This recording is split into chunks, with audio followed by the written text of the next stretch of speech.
आई है बात ना एक दिन बिकू जी हमरा से कहत रे का कहत रे जी जी कि सब के बियाह हो गई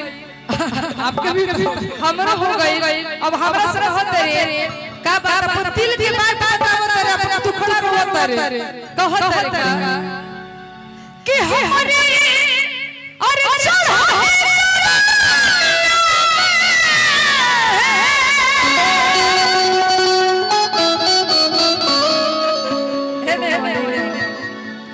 हमरा से कहत रहा ए आई देखाई जाई जे बैठल बा ई तोरो बाबू आई लव यू लेकिन हमरा से कहत रहा कि हरे होय चढ़ा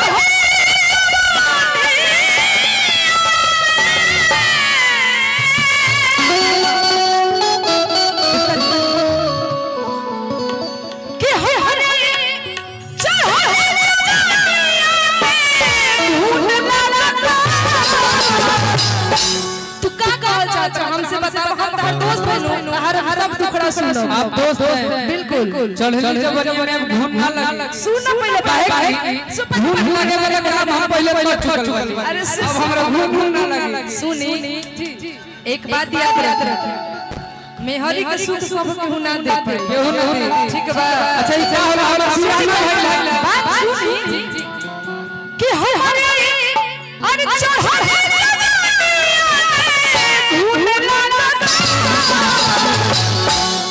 तय में हरी बिना घर बसू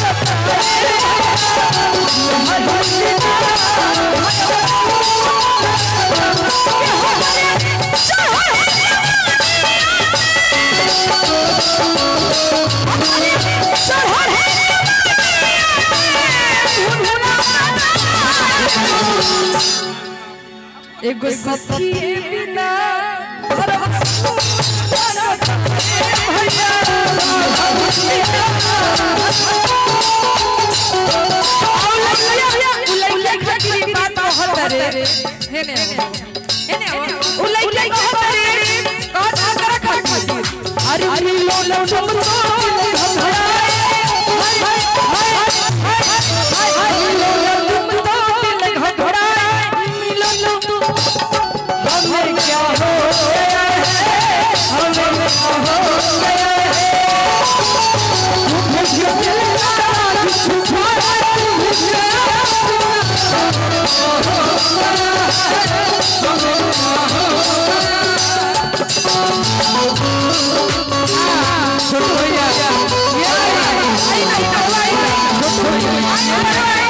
बहुत पुरस्कार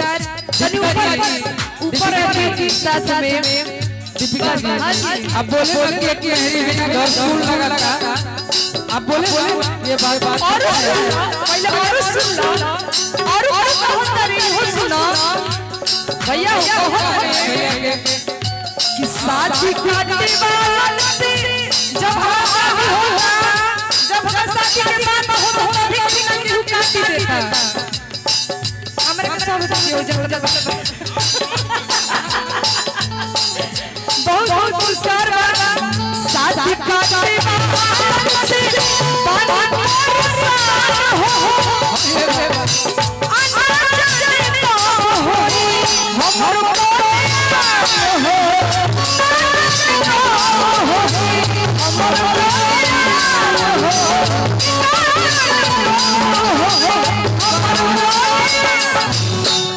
हमसे तो हर दुख देखा नहीं जा कहत रे कि एगो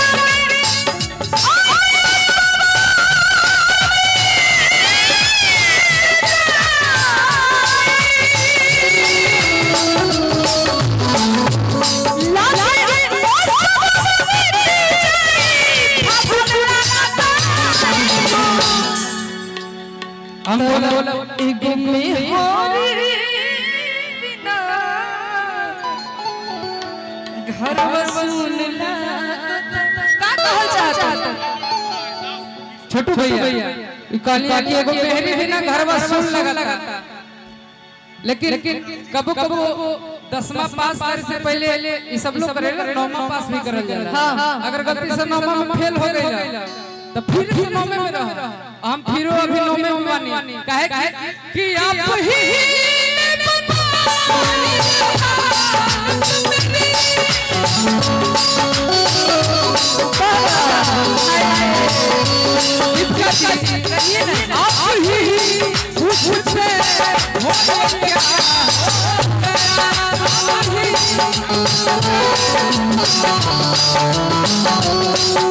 इस जमाने को क्या हो गया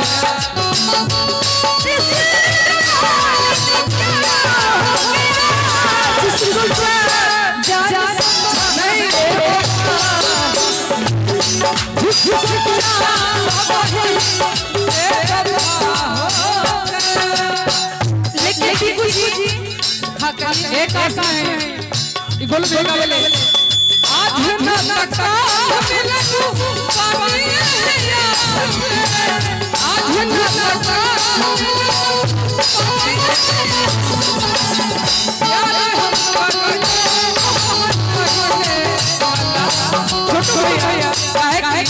सुना हम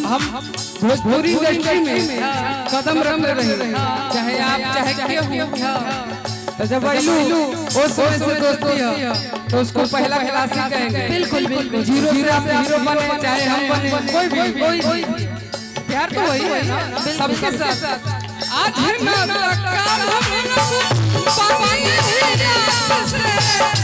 लेकिन अब गए कि आज ना हम अन्ना प्यारे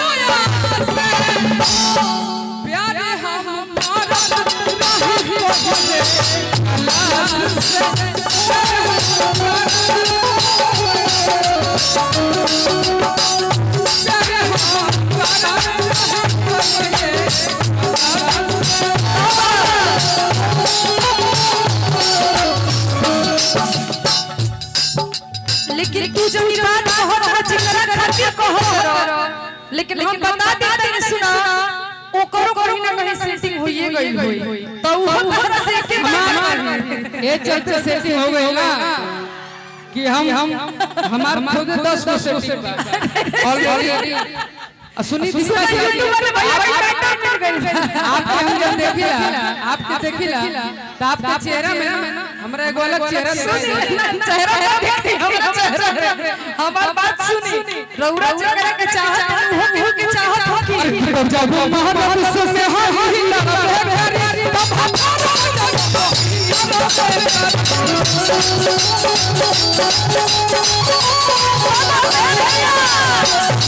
तब तो है बात हो गई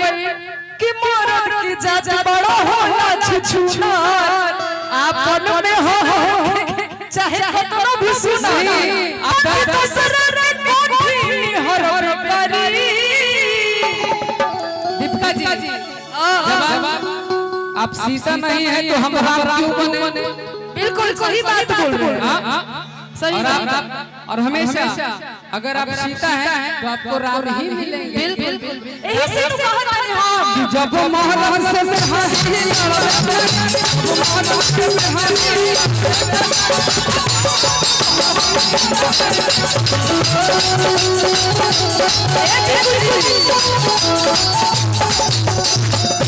तही से कहत कि रौरा भी सेटिंग में चल जाए। मान ली कि रौरो जी करे से रहत हो कोई सेटिंग में हो गइल केहू केहू खातिर बैठल रहेला। अच्छा रौर किया हो गया तो हम अगुआ करत नहीं रहुआ ना ना हम केहू से सेटिंग नहीं भैया सुनी हम रौरा खातिर कहत नहीं बात कि अब का मतलब बाई रुआई के कि अमर में उठी बस गई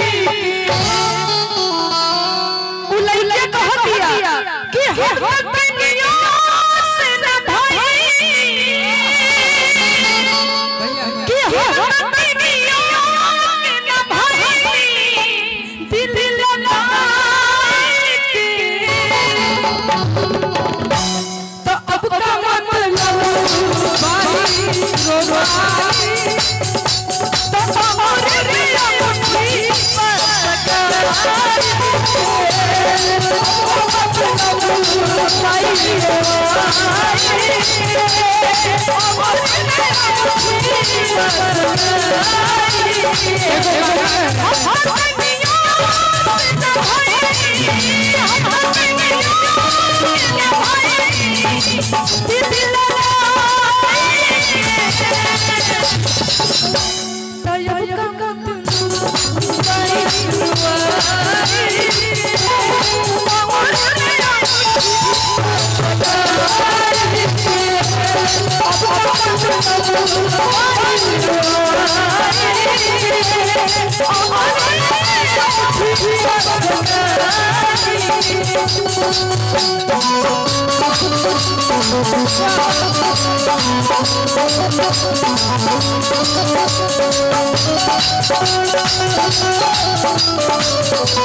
सुना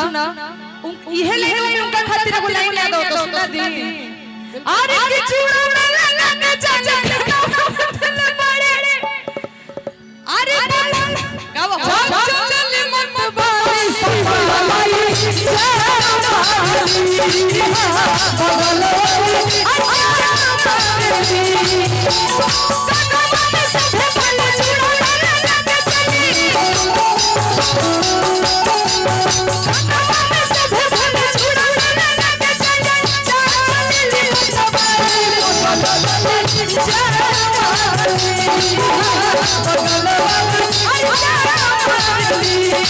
भैया